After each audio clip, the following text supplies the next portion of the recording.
Salut les passionnés, j'espère que vous allez bien. Et aujourd'hui, on va voir ensemble 5 socles trop cool pour vos figurines de tous les niveaux, de niveau débutant à confirmé. Crescendo l'augmentation.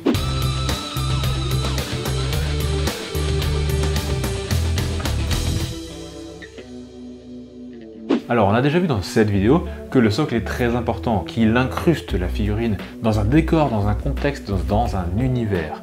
Et il doit sublimer la figurine et pas l'inverse. Quand on débute, on peut ne pas comprendre forcément l'importance de ce soclage. Et ça, c'est vraiment très dommage. Ce qui amène à poser de la texture brute, c'est tout, point barre, sur le socle. De même, quand on progresse en peinture, on se concentre souvent sur la peinture de la figurine et parfois, on en oublie le socle. C'est ce qui m'est personnellement arrivé sur mon armée Chevalier Gris pour l'interrégion de 2016. Comme je vous l'avais déjà dit, je trouve que les socles sont vachement en dessous de la peinture des Chevaliers Gris, et ça c'est très dommage. Dans tous les cas, vous devez vraiment vous souvenir que le socle fait partie intégrante de votre figurine. Sans lui, elle se pète la gueule, ou au moins pour la plupart des cas. Et donc vous devez lui donner autant d'attention qu'à votre figurine, et il doit vraiment sublimer votre figurine, la faire rentrer dans un contexte. C'est extrêmement important pour avoir globalement une armée très cool et trop belle. Après cette vidéo, vous n'aurez donc plus aucune excuse, que vous soyez débutant, intermédiaire ou confirmé, ou peu importe, vous devrez faire attention à vos socles. Vous devrez leur donner de l'attention. Et c'est donc parti pour les 5 socles trop cool, et on commence avec le niveau débutant. Alors tout simplement, vous appliquez de la texture avec votre spatule sur le socle. Ça marche aussi avec un vieux pinceau, mais évitez d'en prendre un neuf, ça pourrait l'abîmer très fort. Vous attendez que votre texture sèche, plus ou moins 1 heure en fonction de la quantité appliquée sur le socle. Là j'ai utilisé du Stirland Mud, mais vous pouvez tout à fait choisir une autre teinte. Vous pouvez choisir au mieux la couleur et l'aspect de votre socle en fonction des contrastes. Et maintenant on va directement brosser la texture. Je la brosse avec du Screaming Skull pour avoir un bon éclairci rapide et efficace. Là vous avez déjà une base plus riche qu'une simple texture posée sur le socle. Mais pour un tout petit peu plus d'effort, vous pouvez vraiment avoir une histoire dans votre socle. Ce socle servira pour un futur Plague Marine, donc je vais faire une petite infestation de Nurgle au bord du socle. Si vous possédez un aérographe, vous pouvez faire la prochaine étape avec. Mais comme on est sur du débutant, je vais faire cette étape au pinceau. Vous prenez un pinceau de brossage assez fin, du genre Dry S de chez Game Workshop. Vous prenez la peinture, vous l'étalez sur votre palette et vous peignez directement une grosse tache, une zone sur votre socle. Une fois que vous avez la taille voulue de votre tache, vous en faites un brossage léger, c'est-à-dire que vous allez prendre votre pinceau à brossage, l'essuyer d'abord sur le sopalin avant de peindre et venir brosser le tour de la zone que vous venez de peindre pour dégrader la couleur et qu'elle se fonde mieux dans le décor, qu'elle ait l'air plus naturel. Et pour finir, un petit coup de Nurgle Rot dessus, comme ça, vraiment juste posé, c'est une technicole qui marche comme ça, sur la tâche, et voilà, vous avez un socle infecté par Nurgle. Voilà, vous pouvez donc facilement voir qu'avec une simple petite étape de plus, le socle passe d'une terre normale à « oulala, faites gaffe, par ici la peste rôde, ce monde est hostile ». Alors là, j'ai fait une version de Nurgle, mais vous pouvez très bien faire une autre version. Par exemple, si vous peignez en rouge au lieu du vert et que vous mettez du Blood for the Blood God, ça fera une bonne grosse tache de sang, et ça fera un très bon socle pour Khorne ou pour toute autre race qui vient de sortir de la boucherie. Il existe également par exemple chez Game Workshop du Typhus Corazon pour encore plus donner de peps à vos socles et que ça ne soit pas forcément du Nurgle ou du Khorne. Il existe aussi par exemple chez Valero des gammes de produits effects tout faits comme par exemple des flaques de pétrole ou des flaques d'essence. Et voilà, maintenant on va passer au niveau le débutant plus. Vous allez cette fois rajouter du liège sur le socle. Vous pourrez trouver des plaques de liège en magasin de bricolage. Vous défaites un petit bout qui rentre dans votre socle et vous le collez sur le socle. Une fois fait, vous ajoutez de la texture sur les endroits encore visibles du socle. Vous pouvez à la place faire un gros morceau de liège qui recouvrira tout le socle. Mais personnellement, je trouve ça plus beau avec un peu de texture qui fait le tour. Ça permet de le faire ressortir tel un caillou du sol. Alors attention, il existe plusieurs tailles de liège et certains sont très épais et ça rend plutôt bof après. Le mien est déjà pas mal épais, j'en achèterai un plus fin dès que possible. Mais pour l'instant, ça va. Une fois la texture sèche, vous pouvez sous-coucher en noir le socle. Une fois sec, on va faire un brossage à sec de Blue Aurore sur le liège. Vous pouvez également le faire avec de l'Ethereum Blue en peinture dry. N'y allez pas trop comme un bourrin, sinon des morceaux de liège partiront dans le brossage. Et alors là, ça serait moche parce qu'on verrait le liège qui ne serait plus sous-couché. Et voilà un bon petit effet de caillou rapide et efficace. Maintenant, vous basez la texture dans la couleur qui vous plaira. Je vais baser ce socle en Dry Art Bark pour que les 5 socles de la vidéo soient raccords. Une fois la peinture sèche, on va faire un petit lavis d'Agraxar Shade et après un brossage de Screaming Skull. Et voilà votre socle avec un caillou en plein milieu. C'est déjà pas trop mal, mais pour lui donner un tout petit peu plus de peps, on va ajouter des pigments. Alors les pigments c'est très facile, vous allez voir. Vous mettez une feuille en dessous parce que ça tâche et c'est plutôt volatile. Puis vous prenez un pinceau bien sec, il faut vraiment qu'il soit très sec. Vous le chargez en pigment et là, soit vous tapotez votre pinceau au-dessus du socle pour que le pigment tombe dessus, soit vous appliquez le pigment chargé dans le pinceau directement sur le socle comme si c'était de la peinture.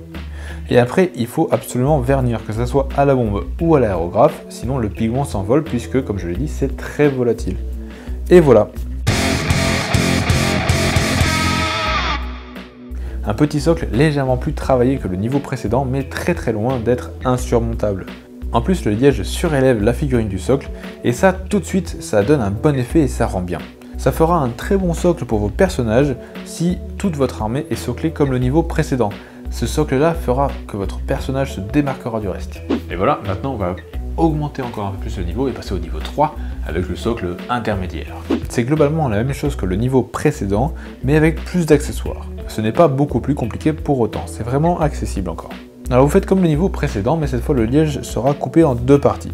Et là, avant de texturer, on va ajouter des bouts de plastique préfaits dans des formes sympathiques. Vous pouvez ajouter des plaques de plastique texturées pour faire comme des dalles, c'est ce que j'ai utilisé sur les socles de mes motos Custode, mais sur un socle de 32 mm, c'est un peu juste quand même. Je mets donc une barre en forme de hache pour faire une poutre métallique de soutien, style d'immeuble, et une barre trouée pour faire style tuyau. J'ajoute également des petits morceaux de bois prédécoupés pour simuler des briques. J'ai trouvé toutes ces références dans un jouet club qui avait un bon rayon de modélisme, mais ça se trouve également très facilement sur internet, ou sûrement dans des boutiques de modélisme ou de beaux-arts. Une fois que vous avez tout sous-couché, vous peignez exactement de la même façon que le niveau précédent, sauf qu'on va ajouter du métal, donc on va le peindre en Iron Warriors, et qu'on va peindre les briques, à la fois 2 briques en corne raid sur les 3, et une en Abaddon Black. On fera après un lavis de Null Oil sur les briques et sur les métaux, et enfin un éclairci de Wazdaka Red pour les briques rouges, un éclairci de Dawnstone pour les briques noires, et enfin un éclairci de Stormhost Silver pour le métal. Et pour finir, comme le niveau précédent, on mettra du pigment avant de vernir le tout pour donner un peu plus de peps. Et voilà, on voit donc que quelques accessoires rendent vraiment le tout bien plus travaillé et c'est juste un peu plus de temps que le niveau précédent. Il n'y a pas de réelle difficulté supplémentaire entre ces deux niveaux, juste un peu plus de patience. Et le résultat est quand même vraiment plutôt sympathique. Ouf, alors là, on en arrive à l'intermédiaire plus, le niveau 4, ça rigole plus, on sort la green stuff. Alors la green stuff, ça se présente en deux pattes, une bleue et une jaune collées. Rien de très sorcier, vous coupez deux morceaux égaux et hop, vous mélangez jusqu'à avoir une pâte verte homogène. Et oui, parce que jaune et bleu, ça fait vert. Comme dirait Reese, c'est du bleu laune. Quand c'est bon, que vous avez une bonne pâte homogène, vous venez l'appliquer sur le socle en l'étalant bien. Vous appuyez sur votre pouce pour bien l'écraser et avoir une taille homogène. Vous pouvez mouiller votre doigt et votre outil de sculpture pour que ça ne colle pas à la green stuff. Vous prenez un instrument de sculpture, là j'utilise une cuillère spatule. C'est une cuillère d'un côté et une spatule pointue de l'autre. Et là vous venez dessiner sur le tas que vous avez fait des dalles. Alors rien de bien foufou, hein, vous faites des traits parallèles et vous les rejoignez perpendiculairement en alternance de briques. Un trait comme ça, on saute une brique, encore un trait comme ça, et ainsi de suite. Essayez quand même de faire des briques de la même taille. Une fois que vous avez fini, il y a de fortes chances que vos briques aient l'empreinte de votre pouce en guise de texture. On va donc devoir les retexturer. Et la texture d'un socle neuf, nu, est très bien pour faire ça. Vous allez donc prendre un autre socle neuf et l'appliquer sur ce que vous venez de faire en tapotant un petit peu légèrement. N'y allez pas comme des bourrins, sinon vous allez vraiment écraser tout le travail que vous venez de faire. Et vous tapotez sur le socle pour donner la texture à la green stuff. Hop, vous enlevez le socle, là vous avez sûrement renfoncé quelques petits trucs, vous les redessinez avec votre spatule, et hop là. Pour combler le reste du socle, il suffira de mettre de la texture, tout comme on l'a vu au niveau précédent. Après vous laissez sécher la green stuff et la texture. Personnellement j'ai laissé sécher toute la nuit. Une fois que c'est sec, vous pouvez tout sous-coucher en noir. J'ai repeint en dry bark pour que ça colle entre les 5 socles, mais vous pouvez utiliser n'importe quelle couleur comme vous le souhaitez. J'ai après fait un lavis d'Agraxor Shade et un gros brossage de Screaming Skull, tout comme les niveaux précédents. Et maintenant je vais peindre les dalles. Alors on va faire une base de Mechanicus Standard Grey, un lavis de Null Oil et un brossage de Dawnstone, puis un plus léger encore d'Administratum Grey. Donc là on a déjà un beau socle bien joli, mais pour raconter encore plus d'une histoire dans ce socle, celle d'une ville abandonnée, on va ajouter de la neige à ce socle. Ce sera donc une ville abandonnée, mais de montagne ou du nord. Pour faire de la neige, c'est tout facile. Vous prenez du bicarbonate de soude alimentaire, de la colle PVA ou à bois, et un peu de peinture blanche. Ici j'ai pris de la sous-couche pour aérographe, ça marche très bien et surtout j'en ai beaucoup. Vous mélangez le tout en environ 1 pour 1 pour 1 et vous voyez si l'aspect vous convient. Moi je voulais une neige un peu plus granuleuse et j'ai donc rajouté plus de bicarbonate. Et hop, une fois le mélange terminé, vous pouvez l'appliquer soit avec un vieux pinceau, soit avec un ustensile. Personnellement je l'ai fait avec la cuillère de mon ustensile parce que je préfère, et hop hop hop, on pose de manière aussi aléatoire que possible et voici le résultat. Un socle qui en jette en restant plutôt sobre, j'adore ce genre de socle qui rend bien de loin et encore mieux de près. Bon maintenant vous êtes chaud patate là, vous avez fait 4 niveaux déjà, le dernier, le 5e pour la route, hein. Rien de bien compliqué cette fois, on va juste faire un coffrage, une sorte de contreplaqué quoi, et couler de la résine à l'intérieur. Vraiment c'est plus facile qu'il n'y paraît. Alors on va utiliser la pièce à main qu'on a vue dans mon ancienne vidéo pour trouer le socle. Dans ce trou il y aura du liquide, pensez donc à ne pas trop trouer pour pouvoir mettre votre figurine sur le reste du socle. Ou alors vous pouvez tout trouer, tout le socle entier, pour socler votre figurine comme si elle était dans un trou. Vous allez voir qu'on va boucher le trou du socle et donc ça pourrait faire une sorte de grosse flaque dans laquelle serait votre figurine. Voilà, je n'ai pas fait ça, mais c'est à réfléchir pour une prochaine fois. Bref, une fois que vous avez fait votre trou, vous prenez une carte plastique que vous découpez grossièrement plus grosse que votre socle. Vous la collez soit à la superglue, soit à la colle plastique, et une fois que c'est sec et bien collé, vous enlevez l'excédent, soit au cutter en faisant très attention à vos doigts, parce qu'une lame qui ripe ça fait mal, soit à la pièce à main, soit les deux. Moi j'ai fait les deux. Une fois que c'est fait, vous texturez la partie restante du socle et vous pouvez ajouter des petits accessoires. Moi, comme je vais faire un puits d'eau sali par Nurgle, je rajoute un tuyau. Vous sous-couchez le tout et le peignez comme dans les étapes précédentes.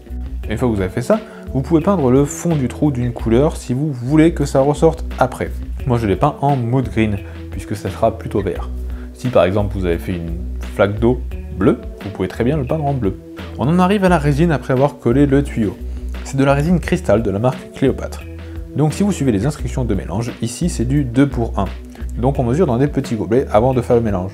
La résine cristal est transparente. Si vous voulez la teinter, c'est maintenant. Pour un effet Nurgle, j'ajoute du Caliban Green au mélange. On mélange le tout et hop, on verse dans le trou.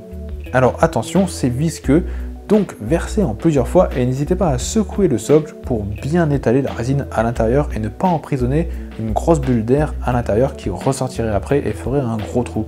Pour un effet toujours plus Nurgle, à la fin du remplissage, j'ajoute 2-3 gouttes de Nurglesrot par-dessus. Et voilà maintenant 12 heures, oui 12 heures de séchage. Et après,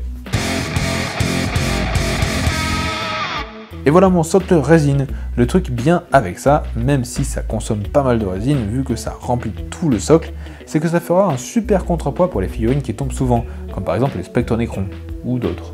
Et voilà les 5 socles côte à côte. J'espère que ça vous aura plu et que vous aurez appris quelque chose.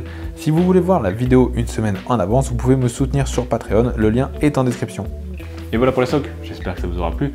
Et maintenant c'est le moment de la photo communauté. Aujourd'hui c'est Cluba Warpaint qui nous partage sa progression avant et après le Game of Paint. Grâce à l'entraide bienveillance et joyeuse de ce groupe, pensez à vous inscrire. Et franchement on voit que tu as vraiment très bien progressé, c'est du très bon travail que tu nous sors maintenant. Chapeau melon, c'est vraiment du joli Nurgle comme on l'aime. Cluba a d'ailleurs réalisé un petit tuto sur les filaments de ses figurines et il est disponible sur le groupe. Vraiment bravo à toi, c'est vraiment une belle amélioration, j'espère voir encore plus d'améliorations pour la suite. Et merci beaucoup pour tes peintures et ton implication. Et c'est tout pour moi, j'espère vraiment que ça vous aura plu et que vous aurez appris quelque chose. Maintenant, vous allez pouvoir égayer et donner du peps à vos socles rapidement et efficacement. Si c'est le cas, vous pouvez laisser un petit pouce en l'air, mettre un commentaire à la vidéo pour me dire ce que vous en pensez ou pour me donner vos idées de socles, à partager la vidéo pour aider le plus de personnes à avoir de beaux socles, à vous abonner au clocher pour ne pas rater la suite des vidéos. Et en attendant la suite, je vous dis bonjour, bonne peinture, ciao.